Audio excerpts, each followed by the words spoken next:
What's good, y'all? I'm your host, Adam, and this is the Tier List, a video game podcast. It's a seasonal video game podcast where a guest brings a game for the titular tier list. We talk about it, rank it, but you, the audience, gets a say in where it will be placed by the end of the season. This is season 2, moving on up, episode 2, continuing to move forward. Today, my guest is somebody I like a lot, my favorite person from Massachusetts, and that's a state with a lot of people. Stephanie, hey, what's going on?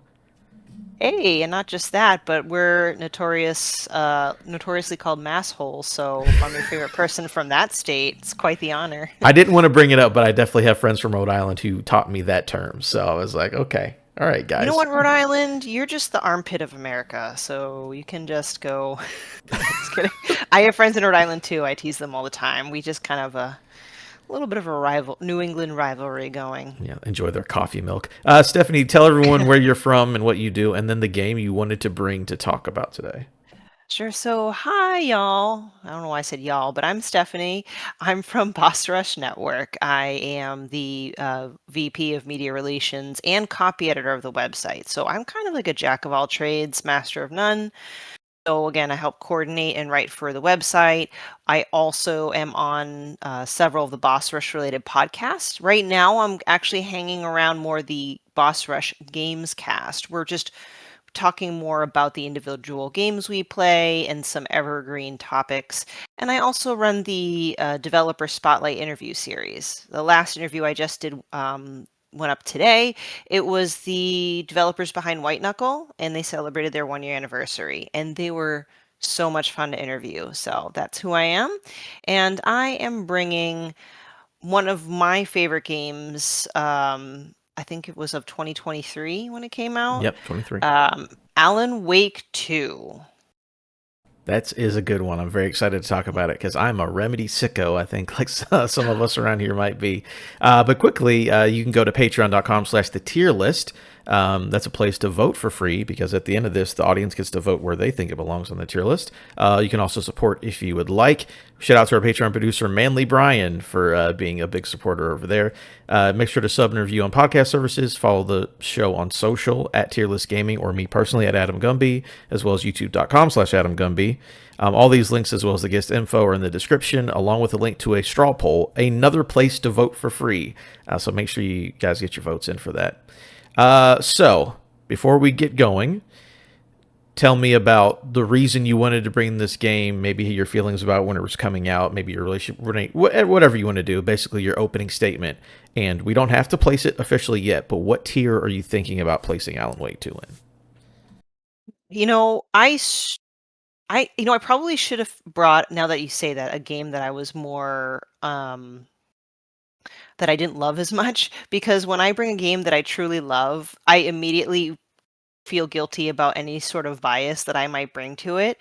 But all that said and done, 2023 was a massive year for some incredible games. I'm pretty sure that was Tears of the Kingdom year. One of the Resident Evil, maybe it was 4 remake came out. Something like there was just a bunch that came. I don't know, Baldur's Gate 3. I think it was that big Yeah, year. big year. And in the end, I ended up just really, because we were building up the Bossies. It was our kind of like game awards at the end of the year, and at the end of it, Alan Wake 2 is the game that stuck to me the most. And I believe it was just a matter of incredible storytelling. I mainly play video games nowadays for their artistic merit, and Remedy was remedying as hard as they could in Alan Wake 2. And my perspective's a little bit unique, and I'm glad that you're a big Remedy fan, so we can come at this in different ways because I actually don't no, I don't think I played a Remedy game up until preparing for Alan Wake 2. So I decided, okay, people keep telling me about Alan Wake, Alan Wake. So I went and I played Alan Wake Remastered, or when they remastered it. I actually was kind of iffy on the game. I could see where people liked the story and the uniqueness of it. I struggled with the gameplay mechanics a bit. But I was intrigued by the survival horror twist and the fact that Remedy wants to kind of blend their worlds together, like the world of Control into here. and my expectations were blown completely out of the water. It was amazing visuals, graphics, the sound design was, extremely well done. Some of the set pieces were unforgettable. We wrote an article of like the top scariest places in video games, and I put Coffee World there because that freaked me out. And then also you can't beat Chapter 4 of Alan Wake's segment, the highlight of the game, and that is when it's one complete showpiece, like that long song that keeps playing on repeat. So that's just kind of a long rambling. So honestly, if I were to just go with my gut feeling, I was going to say S tier, and I don't want to kind of just automatically be that person that gives everything a high rating, but I do believe Remedy did a fantastic job with storytelling, visuals, and everything. And if you were to make an argument that video games are art, this is a game that I would immediately think about, and that's the reason why I would put it there.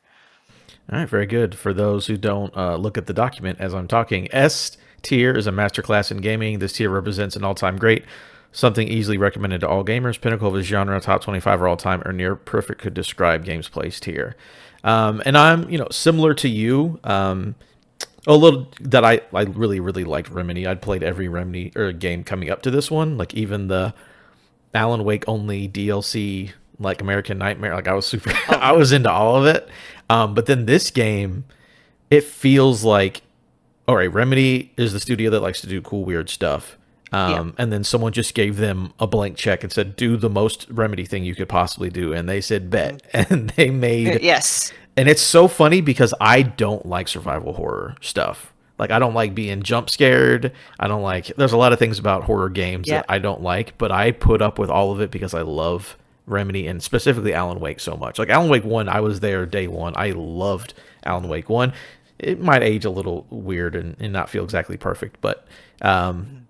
I really, really like this universe and I really like this world. Obviously, Control is really good. I mean, I was a big Quantum Break fan. When they, we'll talk about it later. When they bring in a Quantum Break into the canon, I was like, let's go, y'all. We're doing stupid stuff. But anyways, it's a game I also enjoy. I really like it. It's a very tough year because, you know, not that it necessarily will go into my final ranking on the tier list because I'm honestly I'm somewhere between S and A because I adore this game so much. I don't think it's perfect, and it did come out against a game Mhm. that I do think is top 25 all time, being Baldur's Gate 3. It's not its fault that it Yeah. came out the same year as that game, but it's a thing in my head. But separated from that, just on its own, the fact that you could just jump in and enjoy this game so much, and that I was so deep in the nonsense, and we both like this game so much, I think it's truly special. Exactly. And just to throw it in, maybe it's not the case now because I'm now kind of a sicko with survival horror. Kind of. But I primarily just stay away from it. Never played survival horror until recent years, and I too kind of like started dipping my toe, and I'm like, I'm willing to do it for Alan Wake too. Yeah, it's worth it. Again, the game has a ton of jump scares, and like I will do Yes, it it does. because I like this so much. But yeah, so I'm not placing an interior yet. We can both Oh change our yeah, minds, sorry, but I kind of like well, gave no, that's fine. away the farm. We I've been swayed before. The hosts have been swayed. It happens. We're having a conversation. It's all good. So really quickly, short overview for you have no idea what Alan Wake 2 is. Alan Wake 2 is a 2023 survival horror video game developed by Remedy and published by Epic Games Publishing. Remember that.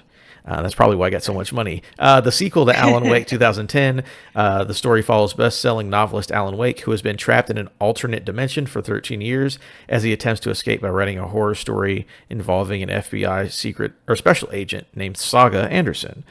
Yes, this game has two protagonists. Also, we're about to talk. We're getting the main section of the podcast and everything.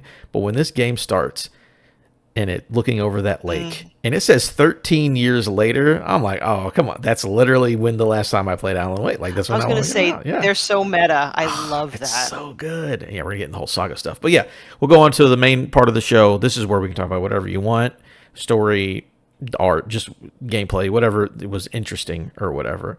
So yeah, we can go all. Technically, we can go spoilers. I'll say spoilers before we get there because I don't really want to ruin a bunch of the story stuff because I think that this game is so good with the narrative. If you haven't Yep. played it, you should. But I mean, we're allowed to, so it's not a hard fast rule. But where do you want to start talking about Alan Wake 2?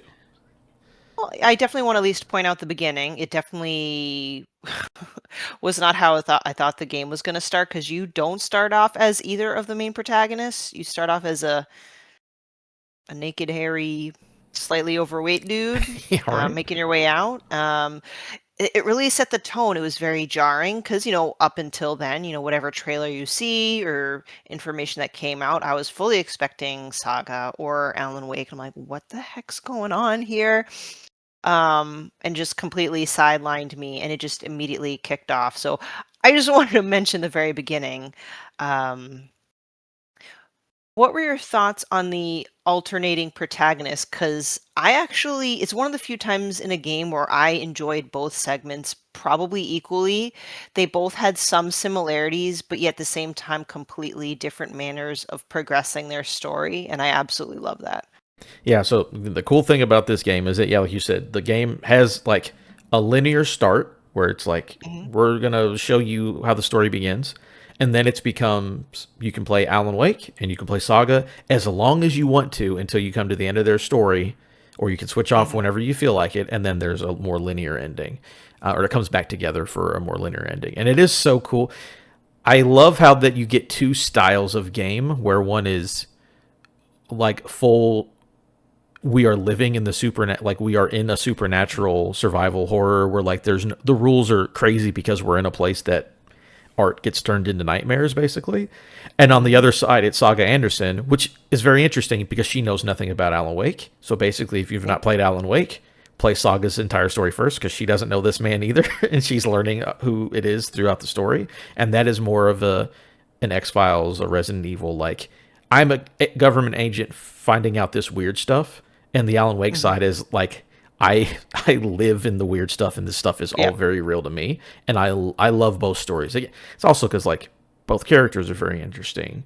Both, I mean, all the actors, it's all beautiful, but I do like the difference in how supernatural both sides are, and how, like Hmm. one is way more horror than the other, but they're also both very fun, and it's cool how they can weave the story. Like you can leave at any Yeah. point and go back and forth, and it still can make sense depending on how far you get. It's really cool.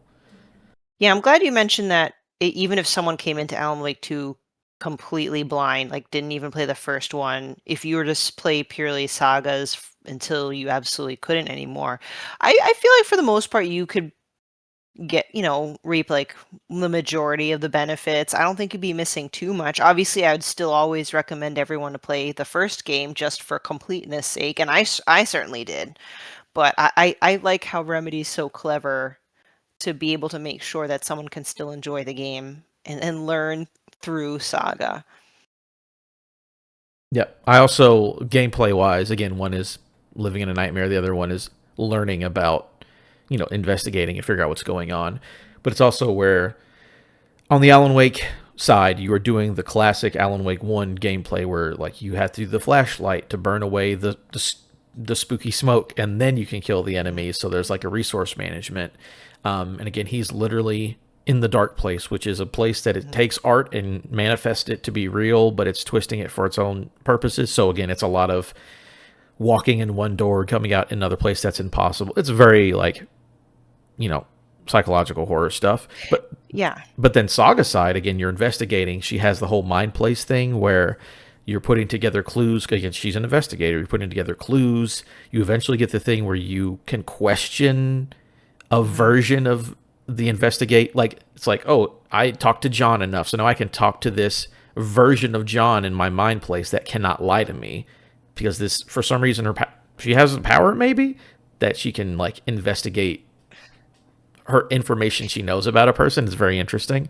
And again, Yeah, it's like completely different. profiling Yeah. basically. Yeah, exactly. No, I mean, maybe mileage can vary, but I absolutely loved the Mind Place because I don't know, maybe part of me is because I don't think I'm very smart at solving mysteries, but being able to like pin things by one another until they all add up, I actually kind of felt a sense of satisfaction figuring out mysteries with Saga.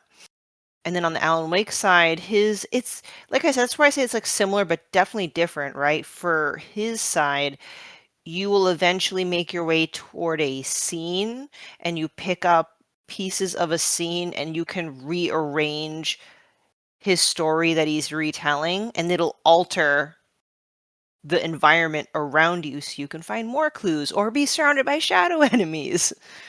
Yeah, it's really cool where, like, just for instance, like, oh, in one scene that he wrote, because again, he's also living through his own manuscripts, like he's finding his own Mhm. pages that he wrote, and that's like the story he's living through. But it'll be the thing where, like, oh, he comes up on a place and it's like, oh, the door's blocked. He's like, well, I picked up this other script that it's not blocked, but there's a bad guy. Like you said, there's a bad guy there. And then you'll click on one of them. It'll change. You'll hear the typing on a typewriter, and then it'll flash, and then it'll be the new scene. And again, so you get to do puzzles and combat encounters with that. Again, as he is trying to find out, because he doesn't really remember writing all of these pages. Uh, No. so he's trying to figure out what he's been doing. He doesn't even know how long he's been there, which is also a crazy part. Mhm.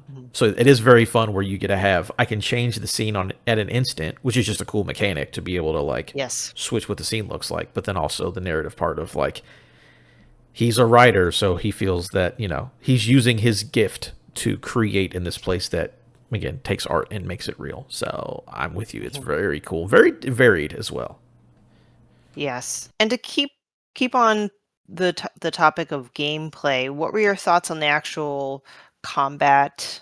Um, I will say that the movement and dodging and sprinting felt better than the first game. Now, granted, it's 13 years later, right? So, but I'd like to know your thoughts on that.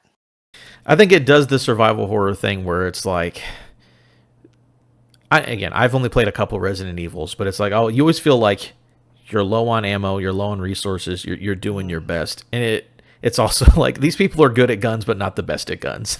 So it's like you always feel a little desperate in most situations because it's like I really cannot miss this shot, and these like Saga's a little bit shaky right now. So I Mhm. think I'm sure survival horror game developers have figured this out that like if we don't make you have 100% accuracy and we limit your ammo, it makes it more scary, and it works for me. It's always Yep. fun to shoot these people, is what I'll say. And I like again the Alan getting a couple more devices, like the flares and the flashlight and all that stuff is too. Yes. So it feels good to me to play. I'm not like this is the tightest gunplay I've ever played, but I'm like as far as survival horror goes, I'm like, yeah, it feels like a good one of those. So Yeah, yeah. I definitely wouldn't say it is the tightest either, but it was definitely like, serviceable, especially for the genre.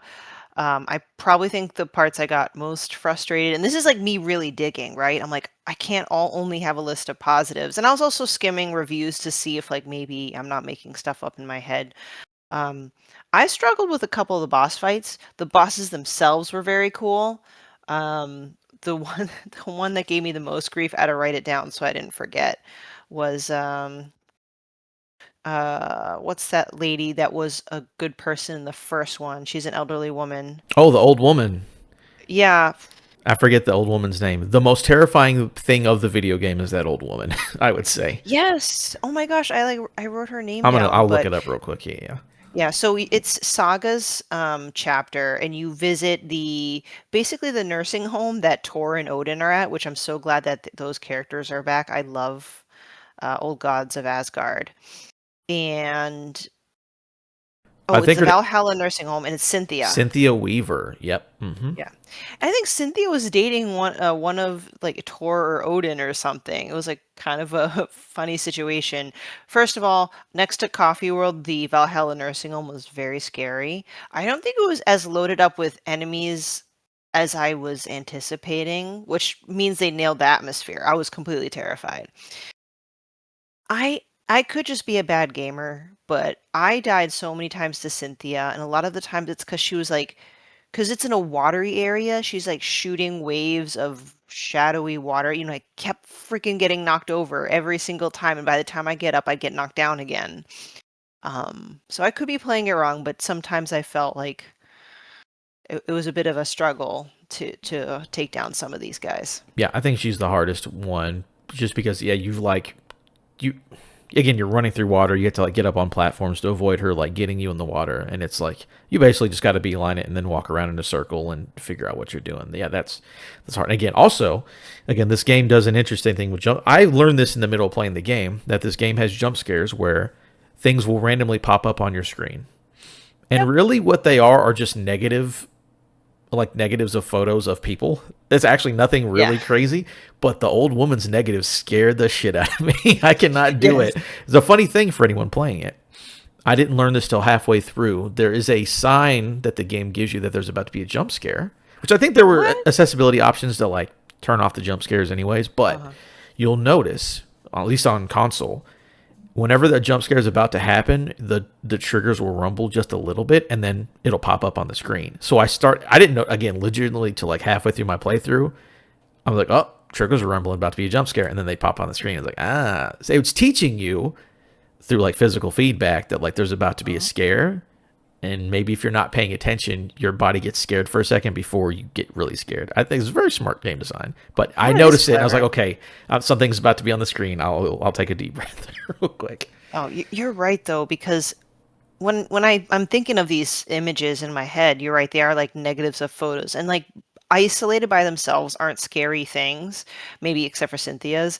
But part of it is at least until you notice the feedback, it comes randomly and it's associated with a loud noise. And when I was playing the game, because I wanted to be immersed, I had my headphones on, Ooh, I you're turned the braver than volume me. up. Never, never, never, never.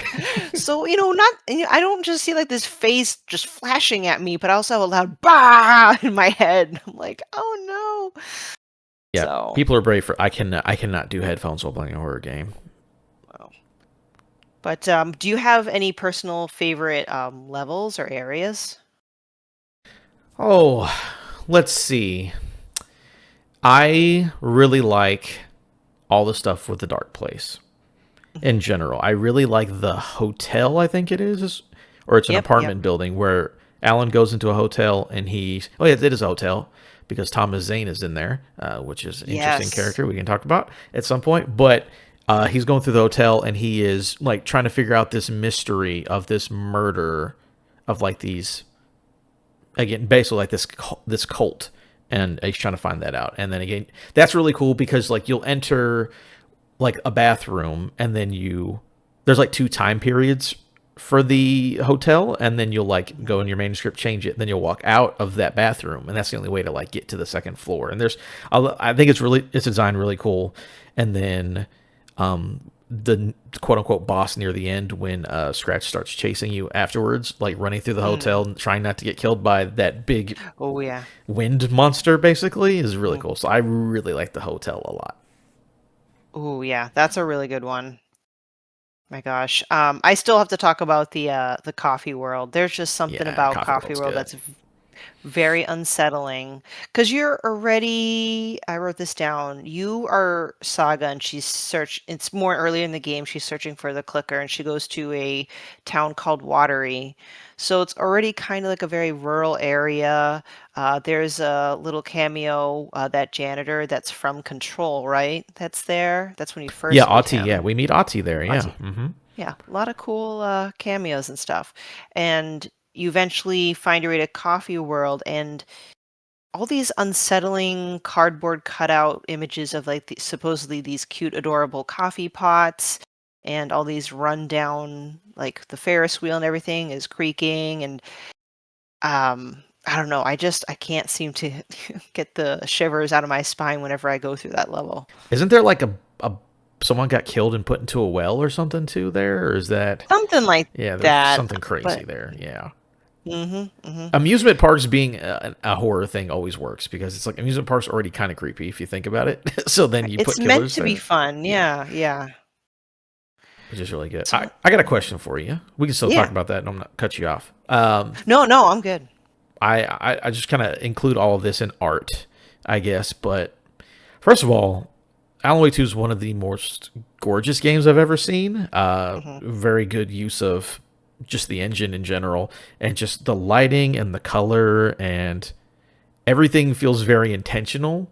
But legitimately, if you again have I mean, it's only on new gen consoles or like a very good PC. This game is gorgeous. And again, they do a lot of really good tricks with light, and it's like I don't know. It's like Remedy's good at making art, making things look good.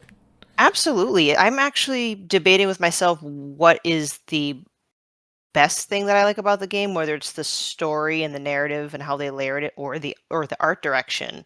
The lighting is obviously it's key. Also a theme, right? But especially on Alan Wake's side, when you're in the dark place, there's still those circular words, and they're like bright yellow when you flash your light on them.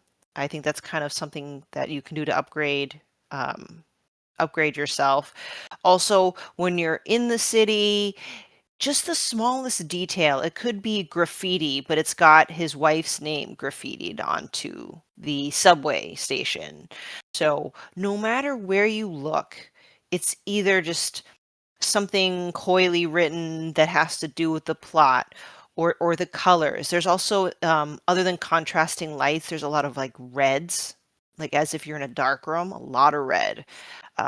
So it's like definitely a feast for the senses, and it's such a strong point.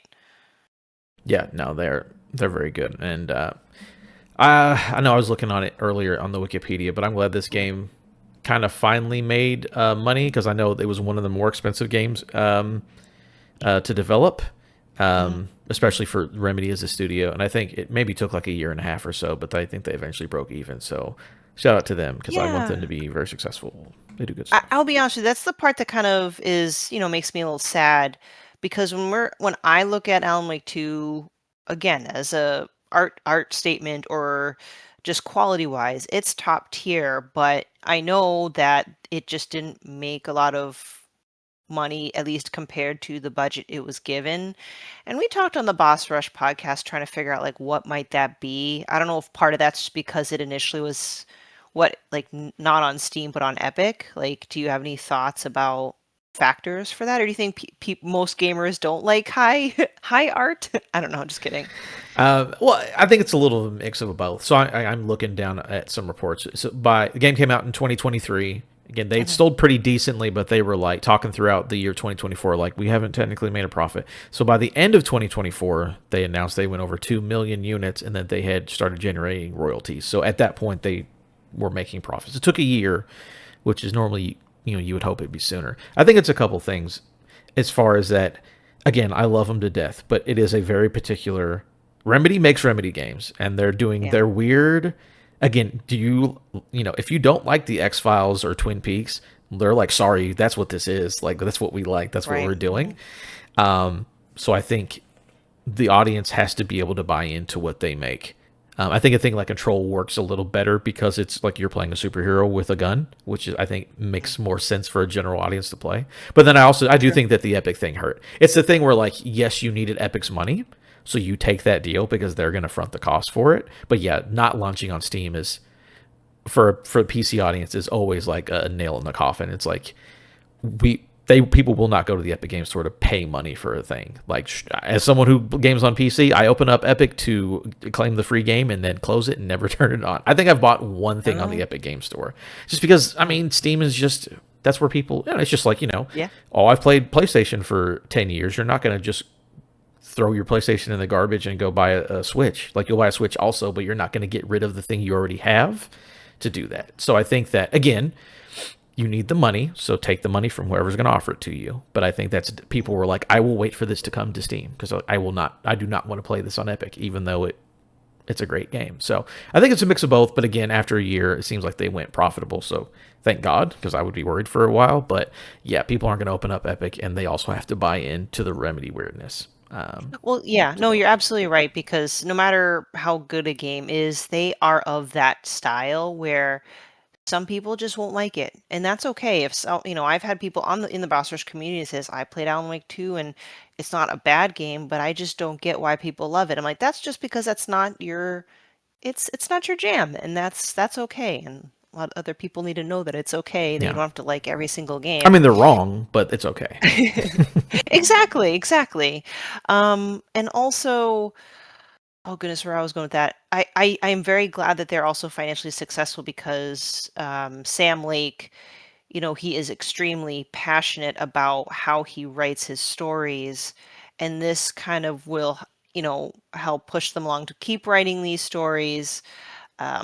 who knows what that might be, a new control, like all these combinations of their universes coming together and blending, and not only that, but there are a lot of like Finnish lore or Finnish culture, so to speak, embedded in Alan Wake 2 that I also really appreciated.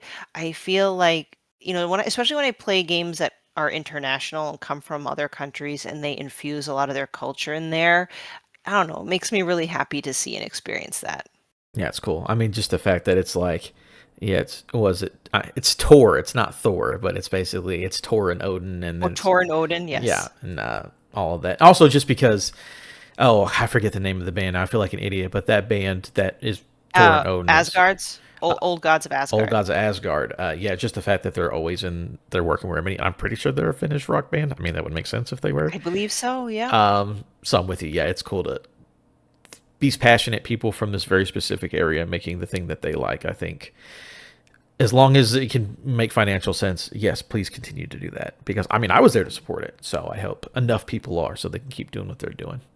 Well, if you don't mind me asking, since you mentioned, Thor and Odin, there were a lot of really great side characters too. Did you have, a tiny handful of side characters that you really, really enjoyed? Um, And I can start, or go ahead. oh no, yeah, you go first. I just see if we have the same one or Okay. not. One of them would be Sheriff Breaker. It hmm was, I mean, not just him as a character, but the fact that he like vanished from the real world, ended up in the dark place, and like it's almost kind of like Pavlov's dog, where I would hear him humming. I'm like, oh my gosh, I'm near a safe space. And then later, I don't know if we're gonna cover it separately or if we're gonna incorporate it now, but he has his own section in a DLC that I thoroughly loved because you play in like a variety of genres, like even a side scroll, like a not a side scroll, like a beat 'em up. It's really, really, really fun. He's just very a lovable character. Yeah. So when Sean Ashmore is the actor who plays the sheriff Tim Breaker shows up for the first time, I got excited because again, I've played all of these games and especially Quantum Break, which Yeah, was I the was like, he was the one that was from there, he right? was the main guy in Quantum Actor. Yeah. Break, which is an Xbox exclusive Remedy game, which had the TV show in between the episode, which is like, yeah, it's for weird sickos or whatever. But the first time you meet him, he's in the dark place. I'm like, cool, it's my boy Sean Ashmore. That's fun that they're making these connections or whatever. And then I looked at I think there's a whiteboard or something when he's in there, and he mentioned, God, this is where the nerdy stuff comes in, where he I mentions love it. that he's like, okay, so I guess technically Xbox owns that game, but they make a lot of allusions to this Sean Ashmore is a version of the Sean Ashmore from Quantum Break because he mentions like, oh, I recognize this red haired woman, whatever Oh this yeah. whole thing, right? Because the female lead in that game is the same actress who went on to play Jessie in Control.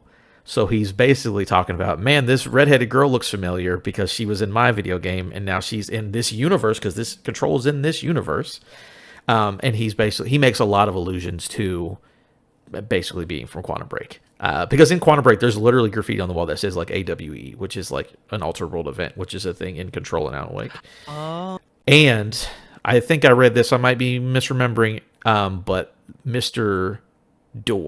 Door. I love Mr. Door. Mr. Door, who's great, was supposed to initially be Lance Reddick. No, is that Reddick? Is that the man who Oh, passed away? The black I believe so. Yeah. actor. I was Lance Hendrickson and Lance Reddick are messed up in my mind. So Lance Reddick was the bad guy from Quantum Break. And Hmm. his power was that he could go to different dimensions. Like he could literally open doors to different dimensions.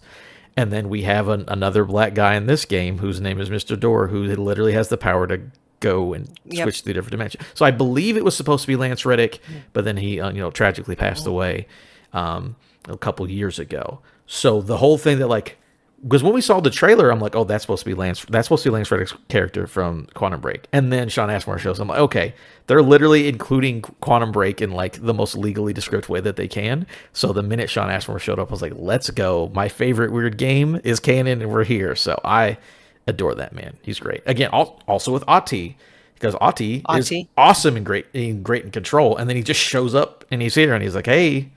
He's like talking to the player. It's like, oh, it's just me. I'm here cleaning stuff up. It's like, I know you are. I know you are, Hmm. you weird old interdimensional being. I know what's going on here. I know he's just playing so coy and he's just saying these random like wise quotes and stuff like that. I'm like, okay.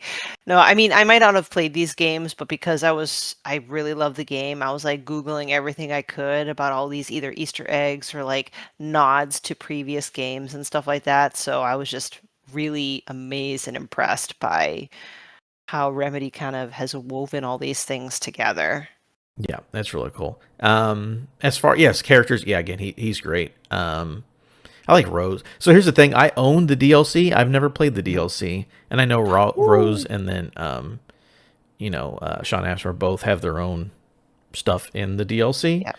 Mhm. Um, so I just like her a lot, but I've not played her DLC yet. But she's very fun and kooky, so I like her a lot. Oh yeah, I played those two. I think the only DLC I did not play yet was the Lake House one. That's the more like control like one, where you play. I think you play as Estevez, the FBC agent. I think I could be wrong, but Rose's DLC was a blast. It's just you're just destroying you're just shooting everything up, and she says like all these things in a cute, innocent voice while she's just murdering a bunch of baddies. Oh, you gotta play it. I love it. Yeah, I've got it downloaded. I just gotta load that up. Mhm. So I've got two questions for you. You can Mm. obviously give me some. I've got some for you. I want to. What's your favorite sequence? Because we sort of mentioned it before, but obviously there's a musical sequence that people like a lot in this video game. Uh, was that your favorite, or do you just want to talk about that? Sorry, it is my favorite. I Yeah, know please it might talk be about it. cliche, No, it's amazing. It's great. but it's my favorite that I immediately went and downloaded the song and I've been playing it on repeat. The song's like 14 minutes long or something like crazy like that. Yeah, the fact But that they were like, okay, here's a section of the video game. We're going to stop you and we're going to do a musical act that, like you said, is a 14-minute long song if you listen to it on its own. And they're like, play through this music video as you, again, here's a catch up on Alan Wake 1 and the DLC from Alan Wake. pretty That's what the much. lyrics are. The lyrics are telling you the story of Alan Wake. It is. It's chapter 4. It's called We Sing. And it's pretty much like in addition to it being essentially a musical, retelling everything, but it's kind of meta because your character's like going through, I don't know, the green room or he's looking through the TV and you go through the TV and then you're back in this musical. And you're not just static in the musical. You kind of walk your way through the stage. You do have to go through some like props and settings, and there are enemies that you have to shoot down and kill. So it's just silly, high energy, lots going on, and the music is just fantastic. It's just like a headbanger, you know? Solid song. Yeah, I Mhm. remember they put out the YouTube version, which is so like in the game they're just like it's basically music videos on the screens as you walk through, but they Yeah. made a YouTube version where they condense it down into an actual again like 14-minute song or whatever. I showed that to my son. I'm like, just watch this part. I don't care. You're not gonna play this game anytime soon, but just watch this for me. He's like, yeah, that's pretty crazy stuff. I'm like, yeah, buddy, it's good. For And me, also, oh no, go ahead. just to close it out, what made my life that year too was at the Game Awards. They also performed that song and Sam Lake was in it, and I don't think I've ever seen a happier person, like a happier human being. His Oh, dreams are coming true on having the stage. time of his life. It was so good. Yeah. One thing for me, two things, right? So again, that section is super cool, but it's also if you listen to the lyrics, not only does it tell again a recap of the story from Alan Wake 1 and some other stuff, but it's also there's spoilers for not spoilers, but there are things about Alan that are in there. Like they literally talk about Herald of Light or whatever darkness and all. If you listen to the lyrics, they basically talking about there's evil inside this person. The bad Mhm. guy is the bad guy and the good guy, same guy to me. And like the lyrics are basically telling you that like, hey, Mr. Scratch, which is the antagonist, it's like a negative version of Alan Wake. Mhm. And they say in that song straight up, Alan Wake and Mr. Scratch are the same person. And then we come to that Mhm. realization later that like, oh, Mr. Scratch is inside of Alan Wake and has been for a while if we go by what's going on with his wife because she constantly gets tortured by visions of Alan. So I'm assuming at some point maybe he's leaving the lake to go, or Scratch is leaving the lake to go terrorize her, and that's why she has her whole arc in it. But yeah, that song tells you straight up, they're like, oh yeah, he's the bad guy. Like the bad guy is inside of Alan. Alan is a bad guy, Hmm. which is like that's super cool. Another story thing though was the stuff with Thomas Zane. Um, there's interesting implications there. Do you okay? Again, you're not like maybe you are like me. Maybe you are going on Wikipedia's and reading everything about the story of these games. Do you have a take on Thomas Zane about what's going on with him or what's going on with Alan or any of that? I'm gonna be honest with you, that one I just kept going into a rabbit hole because I couldn't really quite figure it out because I knew about the character Zane more at like a very surface level in the first game. I'm like, okay, it's just this other artist-like guy that just vanished in this place, and maybe this dark place wants to just, take over like these very highly artistic people. Like I'm trying to I'm not so eloquent. Maybe words are hard. Maybe I'm tired. But then when I saw the sequence, I'm like, are they like kind of the same people? Like I don't know. Like, and that's where I just kind of confused myself. Yeah, So so I haven't done this research in a long time. I might be completely off base, but here's my stupid version of the whole Thomas Zane thing. So first of all, when we are Saga and we go to the town that's flooded, when we yep. first meet Ati, there is a poster of the movie that Sam Lake is in, and it was Hmm. directed by Thomas Zane, written by Alan Wake. But that movie came out in what, the 50s? It's like an old movie, basically. Hmm. So my idea is, yeah, Thomas Zane went to the lake. There's an evil thing in the lake that takes art and creates it into real life. Yep. But it needs to capture an artist because it can't do it itself. So it creates evil stuff out of using an artist. Thomas Zane went in there. He tried to. Thomas Zane was a writer, so in his mind, he has to have. He can't just make stuff up. He has to have rules. Like Alan's like, well, there has to be rules to the writing, even though you could, I think, make up anything. Whatever. So Thomas Zane is gone. Thomas Zane is in the lake, tried to save his wife. There's a whole thing about it, right? Hmm. Like 20. I don't know the timeline. 30 years later, Alan Wake shows up at the lake with his wife, With right? his wife. Yep. Yep. And he eventually meets Thomas Zane, and he tells him like, yeah, this lake is evil. Da da da da da. So there's a thing from when you were a kid. There's a clicker in a shoebox. I need you to go get that because that's a MacGuffin that can change reality. And it's interesting that how would Thomas Zane know that Alan Wake's childhood, he had a thing that he was obsessed with as a kid, right? The timelines make up. Also, Yeah. when we listen to the song, they talk Yep. about that. I believe it's one or two. Alan's mom doesn't know the dad. I think she just is Yep. pregnant and has the kid. And Alan is very sensitive to light. Not in a way that like the monsters where they die immediately, but like he grows up wearing sunglasses. Like he doesn't like he has light sensitivity. And then when we meet Thomas Zane, it's the same actor. They look exactly the Yes. same because it is the Yes. same actor. So my idea is Alan Wake was a writer that Thomas Zane knew because he wrote the movie that he directed. It's a guy. There's a guy named Alan Wake who's a writer that he knew. He gets sucked into the dark place. He's like, I can't get out, but I can write a human being. I'll name him after my friend who was a writer, and I will create a human who's a writer who can come back and be the hero of my story. And he writes his childhood. Mm. He writes, everything about him growing up. His mom doesn't immaculate conception, and then the man looks exactly like you. So he basically wrote his son into existence to be a writer so he could be the hero of the story, basically. And that's also why, again, they look exactly the same, and why Mr. Scratch is inside of Alan, because Alan was made from the dark place. He only came into existence because he's a creation of the dark place From the from Thomas Zane. oh. I mean, immaculate concept. Like literally, Thomas Zane was like, "There's a man that I know. He's going to be reborn, and he's going to be the hero. His name is the name of my friend. He's going to write. He's going to use this clicker to save the world, and he looks exactly like me because I created my son using the power of this thing that I'm trapped inside of." Again, Alan Wake, sensitive to light, just like everything from the dark place. His childhood was already written before he was ever born. His mom doesn't have a look. It's there. And the fact that they look exactly the same, I'm like, Same. yo, Alan Wake was created by Thomas Zane in The Dark Place. He's basically That a actually clone of Thomas Zane.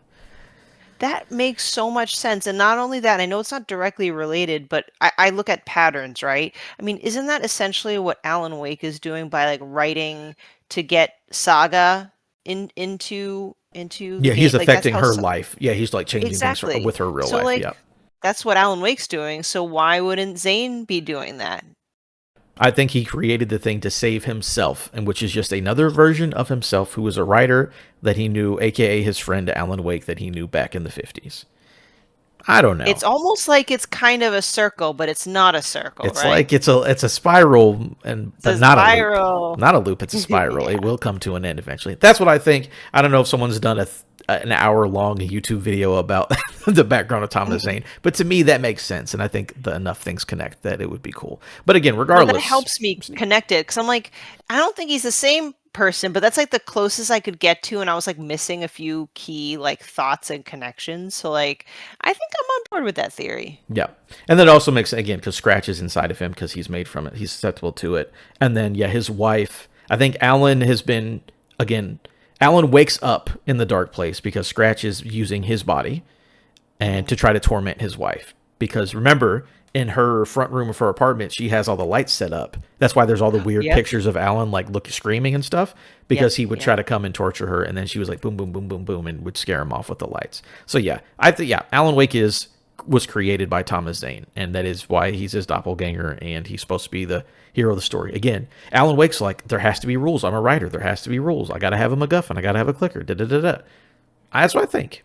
And it's actually really liked how Saga was not a creation of Alan, because you might, because again, her whole life starts to change, and she like, was I a real person or not? Hmm. But since Thor and Odin are Hmm. also artists who have been into the dark place, I think they also get some sort of power. I believe her power is that, like she's clairvoyant, like she is like a Hmm.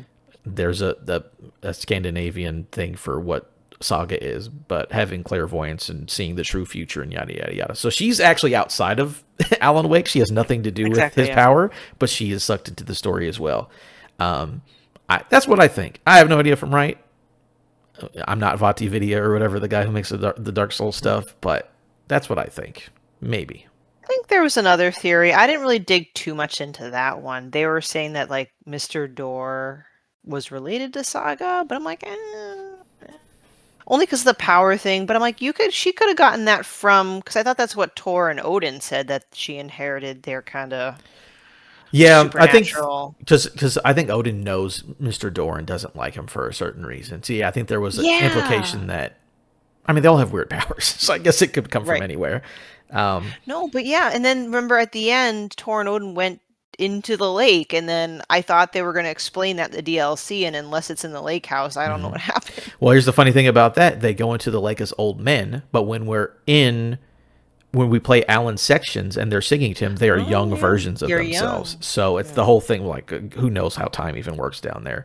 Um, but yeah, and also it's really cool that all of the monsters in the real world are people who got stuck into the lake and the lake just took over their body. I think they're all people who died in Alan Wake 1 or went missing in Alan Wake 1. Like the guy at the Oh. very beginning, he's not just fat, he's actually bloated because his body's been in the lake for Yeah. 13 years.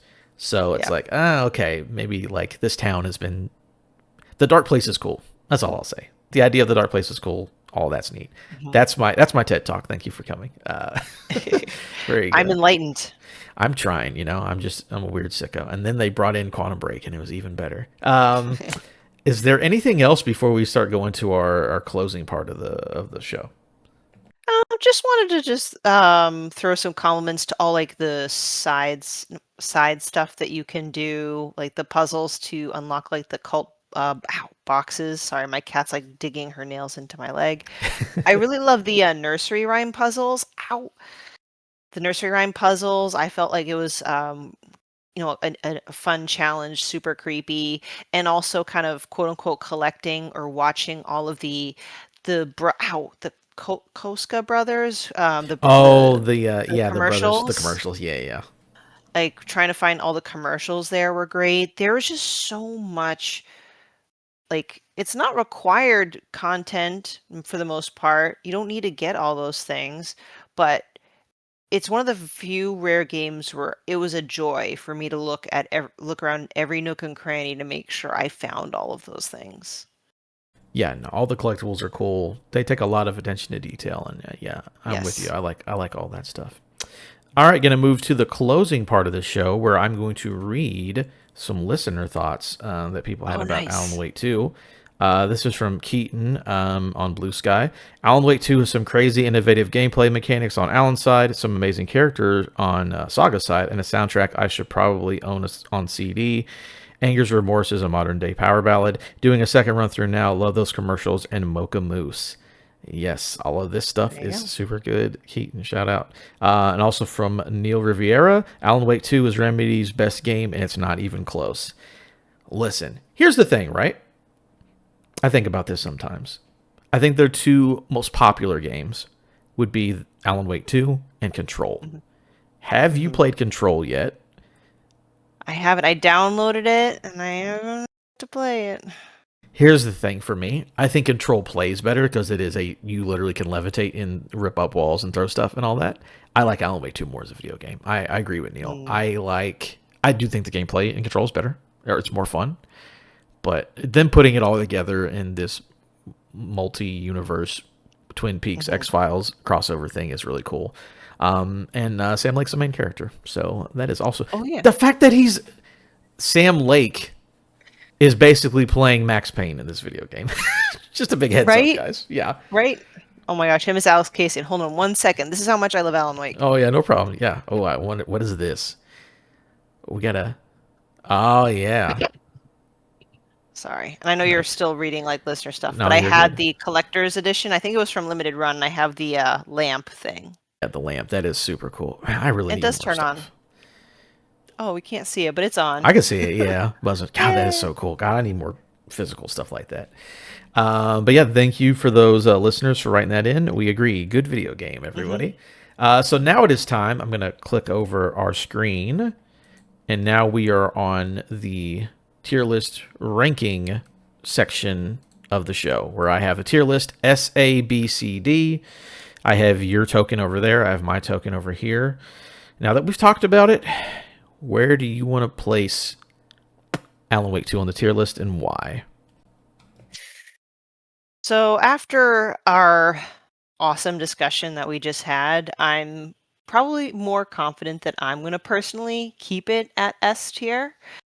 Just because a game might not be for everyone, shouldn't impact just in general the quality of the game. And I do believe, well, I don't have a right to say that it's Remedy's best game since I haven't played a lot of other Remedy's games, but it is one of the best quality games that I've ever played, from art direction, sound design, um, story and narrative. Even though with even gameplay, like a lot of wonderful puzzles. Sure, combat's not the best, but that's not what Alan Wake 2's top point is. So I do feel like it is a near perfect experience. And as someone who believes video games are art, this is almost a perfect example of what art in a video game could be. All right, very good. So I've placed it in S tier. Again, I was between S and A. Again, S is a masterclass in gaming. Talked about that already. A is excellence in gaming. Widely regarded as fantastic games most people would enjoy playing. This tier could represent personal favorites or games that stand out among the best in his genre or game of the year material. And here's the funny thing. Going into this, I had an idea where the game was going to be at. But after talking Well, and going back through um, some of the points that you brought up, bringing up my own conspiracy theory reminded me how much I absolutely adore these games in the Remedyverse, and I think this is my favorite game in the Remedyverse. Therefore, I also think it's an S tier video game. It is going yay. right up there for me. I loved it from not the problem. 2023 was wild. The fact that I Yeah. got this in Baldur's Gate 3 in the same year on Hmm. top of everything else, I was eating good in 2023. That's all I'll say. So Oh, we all were. And I mean, initially, Tears of the Kingdom was kind of what I was looking forward to because I'm primarily a Zelda fan. And I hate to say it, but by the end of the year, Tears of the Kingdom was one of the last games I was thinking of because of all the other games, like Baldur's Gate 3, like you said, and this just blew it out of the water. Another one thing I do want to note is I think another reason why I ended up being more confident in S tier is how there's some video games that they are good and you really enjoyed it while you were playing it, but sometimes after a year or so on, and then you just talk about it with another person, sometimes your thoughts or feelings might change. Here, I only just recall how much I enjoyed it, and I really want to go back and play it now. So, Yeah, I gotta go play that DLC. I gotta get back to mhm, that. Maybe I'll wait for spooky season, but I really do want to yeah. finish the rest of that. Doesn't matter, but I just thought I wanted to bring up the Jeff Keighley Awards for Game of the Year 2023. Baldur's Gate Hmm. 3, again, fantastic game. That won Game of the Year. Alan Wake 2, Legend of Zelda: Tears of the Kingdom, Resident Evil 4, Super Mario Yep. Brothers Wonder, and Marvel Spider-Man 2. That is a stacked year. Oh, also Yes. Phantom Liberty came out that year, which I would Oh actually my put into gosh, that yeah. top six as well, because Hmm. Phantom Liberty is crazy. Lies of Hmm. P, Hi-Fi Rush, what a year! Yep. Good lord, yeah, tough. That's a tough one, but yeah, no, I'm with you. We both agreed S tier is where we are placing this game, but it doesn't all come down to us. This is now a call to the audience. Everybody, remember, you can go to patreon.com/the tier list, or you can look at the straw poll in the description of this episode to place your vote for where you think Alan Wake 2 deserves to be on the tier list. Again, if you want those full breakdowns of what each tier is, that is also available on patreon.com/the tier list, all on the free tier. So at the end of the season, we'll average all the votes together and we'll see where it ends up on the season 2 tier list. And right now, it's in a good running or a good spot to be in the running for maybe the best one, Hmm. but we'll have to see when it comes down to it. Yay. Again, I want to thank you, Stephanie. Thank you for coming on and for talking about a game that I really like. That's always fun to do. Do you want to give, well, again, just thank you for being awesome in general, Yeah. but do you want to give any final plugs or anything else you want to talk about as I thank you one more time for coming onto the show? No worries. Thank you so much. When I got your message, I was wicked excited. Again, I'm so sorry that I took time to reply. That was just completely my adulting brain just messing up. I really was super excited. Um, this is a lot of fun. And like I said, it's a good sign when you're reminiscing about a game and the way you feel basically your opinions don't change, because there are some games that I enjoyed at the time and I look back, I'm like, it actually was okay. No, this I still feel strongly about. So, but yeah, if you guys ever want to hear me talk more about video games and such, you can find me in the Boss Rush Network, primarily the Boss Rush Games Cast. We record every other Tuesday. Check out any of our spotlight interviews and my articles on bossrush.net. I am on, the usual socials at Klimov uh, hold on, I completely forgot my plug. Oh my, I haven't done this in a while. At Klimov underscore author. I was just going double check to make sure, but yes, very good. You got it No, there. no, it was been a while. That's why. So, Very good. But yeah, thanks to you once again for coming on to this. I appreciate it very much. Remember, patreon.com/tier list. Make sure to review or subscribe to the show and the channel, and that would be appreciated. And have a good one, y'all.